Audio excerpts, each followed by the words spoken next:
السلام علیکم۔ کراچی میں ایک ماسی نے تہلکہ مچا دیا۔ 13 سال سے بنگلے میں کام کر کے 5 کروڑ کی جائیداد بنانے والی گھریلو ملازمہ بالآخر پکڑی گئی۔ کیا آپ حالات حاضرہ سے آگاہی حاصل کرنا چاہتے ہیں؟ خبر کے پیچھے چھپے اصل حقائق جاننا چاہتے ہیں تو ابھی سبسکرائب کیجئے دل مل پاکستان کو اور ساتھ ہی گھنٹی کے نشان پر کلک کر دیں۔ آپ کو بتاتے چلیں کہ کراچی پولیس نے ڈیفنس کے بنگلے سے 5 کروڑ چوری کر کے جائیدادیں بنانے والی ملازمہ کو گرفتار کر لیا۔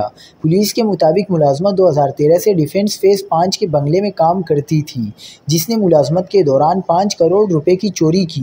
پولیس نے بتایا کہ ملازمہ کے خلاف مقدمہ کلفٹن تھانے میں بنگلے کی مالکن کی مدعیت میں 16 جون کو درج ہوا، جس کے بعد پولیس نے کارروائی کرتے ہوئے اسے گرفتار کر لیا، جبکہ دوران تفتیش خاتون نے 5 کروڑ روپے چوری کرنے کا اعتراف بھی کیا ہے۔ پولیس نے مزید بتایا کہ ملزمہ نے چوری کے پیسوں سے گزری میں 50 لاکھ روپے کا فلیٹ خریدا، پنجاب میں 36 لاکھ مالیت کے 2 پلاٹ خریدے، جبکہ 1 کروڑ کی گاڑیاں اور 70 لاکھ کی دکانیں بھی خریدی۔ پولیس کے مطابق ملزمہ سے گاڑیاں، موٹر سائیکلیں اور 46 لاکھ نقدی برآمد کی گئی ہے۔